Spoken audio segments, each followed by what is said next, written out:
The third test started very similarly to how the others ended, with a lot of kicking and slow play, but with this mistake from Visa, it just gave Biggar the opportunity to get the first points, which unfortunately he missed. Now the play from the Lions was as it had been throughout the previous tests. Ball carrier off 9, no movement of the ball past that, into the South African defence trying to go through them, which they don't hear, they just get slowly pushed back and forced into a kick. Now South Africa, on the other hand, when they attacked, they laid down their marker and then tried initially to go beyond the defence. See, and in behind here, Pollard just gets the offload to LaRue, and from that they spread the ball a lot wider than they had previously, and you feel like they didn't continue this play throughout the rest of the match, probably due to Biggar's injury, and they probably felt that doing that throughout the entire game, when Finn Russell was in the opposition, they'd only have to make one mistake and the Lions would be more prone to counter and have greater opportunity of breaking. With Pollard getting the first point, Finn Russell quickly countered after winning a scrum penalty. All of a sudden, with Finn Russell on the pitch, the whole way the Lions played in attack changed completely. We had forwards giving offloads. The entire premise of the attack was to get in behind South Africa, referred to going through them like they have done so far on the Test series. See, there's a blend of how the Lions are going to carry now. You don't know whether there's going to be a forward carrying a ball, a back carrying a ball, whether the ball's going to go out wide, they're going to go off 9 or 10. And that just creates just a bit more uncertainty in the South African defence. And you see they're not coming up as fast.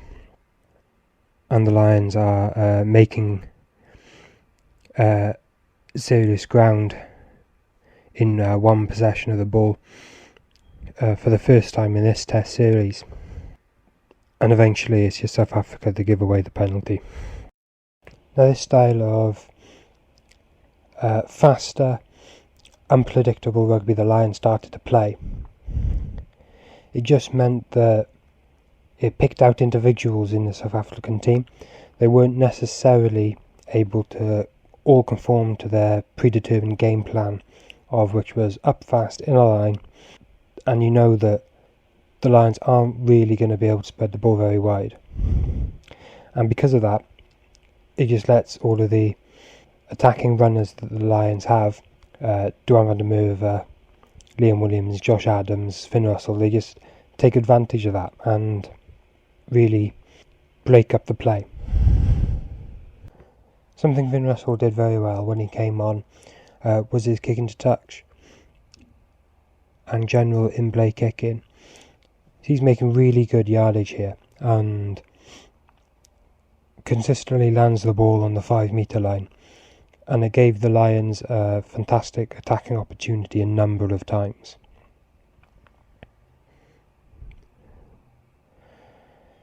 Here from this more. Initially South Africa defend it well, but they overload one side in defence, and it just allows the Lions to twist off that, and then there's nowhere or not enough defence in the way to stop them from getting to the line.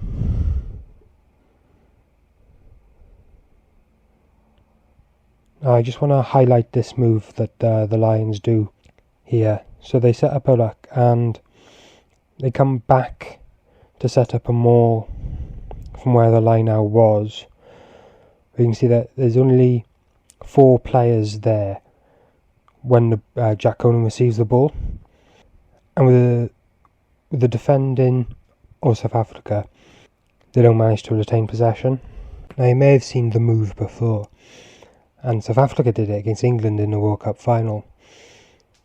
You can see the difference here is there's a full pack of forwards ready to set up this maul.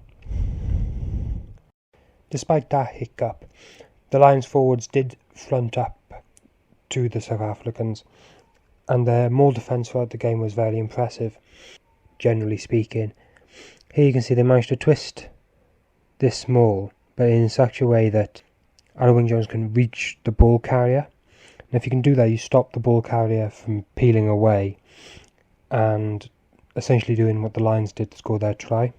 Now if you take this example, again the Lions forwards twist the maul here without stopping the ball carrier, but what they do manage to do is have a continuous supply of defenders into this maul and continue to twist it in the same direction, and eventually it twists in on itself and falls down.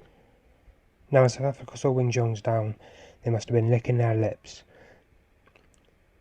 and it's a bit of a surprise he didn't go off, because from that point he did start to struggle in the scrums, and he gave away quite a few penalties before he did eventually go off in the second half. You see, he couldn't quite take the pressure through his back, and he did end up a couple of times having to pull the scrum down.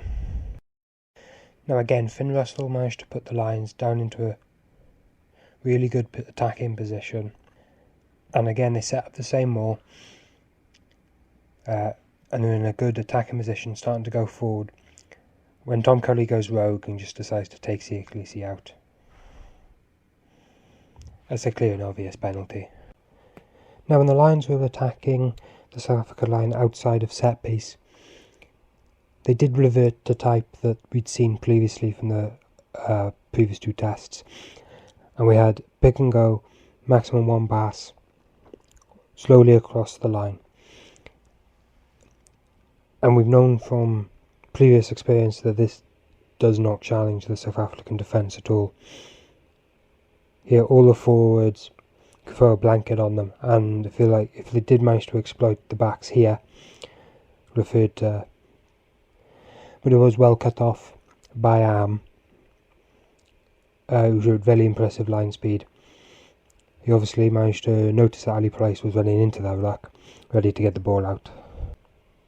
Now coming up to half time, with Fiddy kicking the ball out, Springboks decide to go for a more attack and set up another maul, which is well defended by the Lions.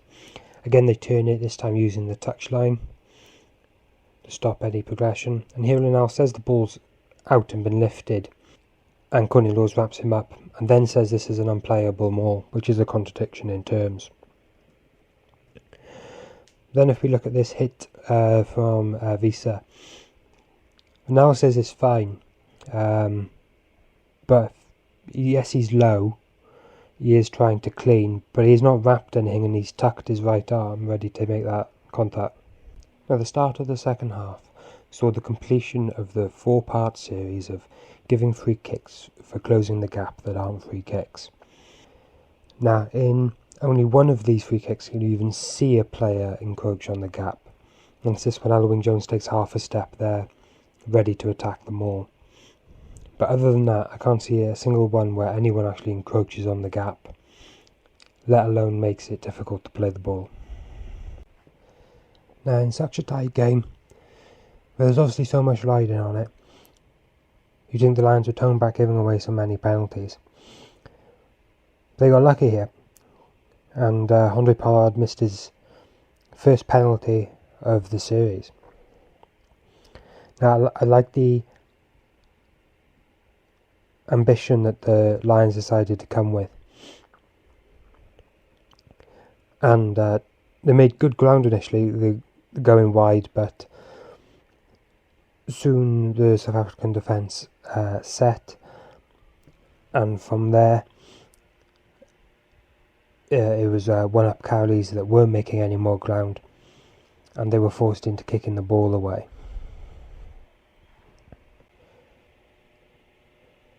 The Lions probably made quite a lucky escape then, with this high tackle from Finn Russell. Yes, there's a drastic drop in height from Colby, so that's instant mitigation, but Finn Russell doesn't drop his own height at all. He's very upright going into that, and he just gave Andre Pollard another opportunity, even though he did miss it again. Now it was good to see the Lions attacking with a bit more ambition to go wide and really try and get around the South Africans.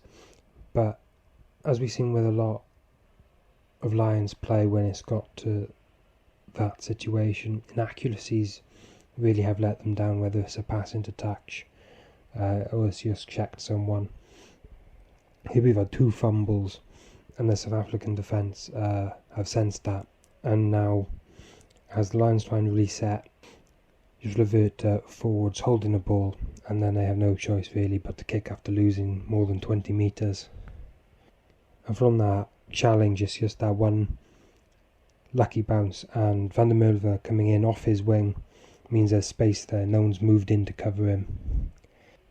And then the South Africans are always going to be able to exploit that space. And I'll be surprised if anyone can tackle Jeslyn Kobe one-on-one in the world. Now the Lions are close to getting out wide here, but there's a good read from Reinach that makes that pass impossible then. But a very silly penalty given away by Visa just for hitting Finn Russell in the back. Even stupider because it cut his head open. Now from this small defence from the Lions, it's initially very good and they managed to drive them back, but the South Africans managed to set and the Lions don't twist this more. And once the South Africans are set in their 2 banks man at the back, it's very difficult to stop. Now Adembid managed to legally get the back there, but Itoje here, you'll see he just applies the weight that brings that maul down and allows South Africa to go into the lead. Now generally from when Finn Russell came on, the Lions disengaged from a kicking battle, but when they did manage to put South Africa under pressure and put themselves in position of winning the ball back. Now here, because of the pressure and a quick line to get up, they managed to turn over the ball and do the correct thing of trying to get wide. But Henshaw's out of options, he comes back the other way, and they do manage to create a quick overlap with the slow forwards in and around the ruck, not getting up in line with everyone else. And from there, attacking in the 22, the Lions managed to do quite a good job of varying their play. Not something they'd done in the 22 before.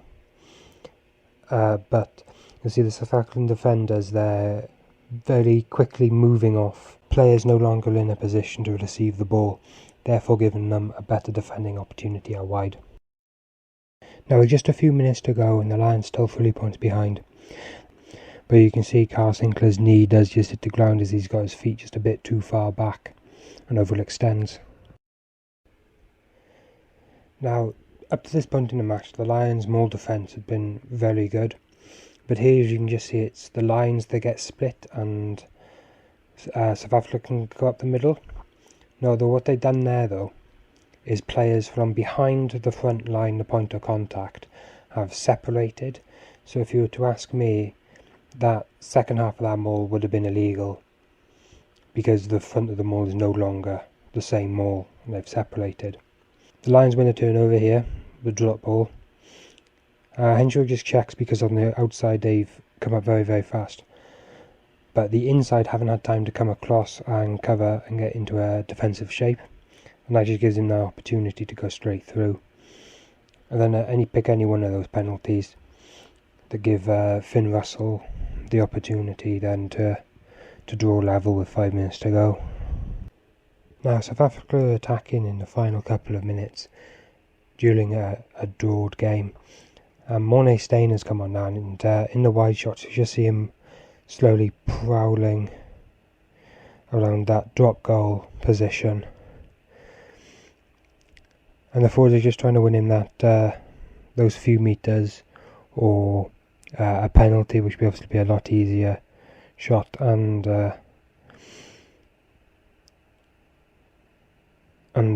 I'm pretty sure that was very close to the mark, but Yankees got lucky that Rinal pulled him back. And then with their final opportunity, the Lions they gave away a penalty, which let Morné Steyn end the game there. And it's another victory for South Africa over the Lions. Now I hope you've enjoyed the Lions tour, and I'll be back now with more analysis of the Rugby Championship forthcoming.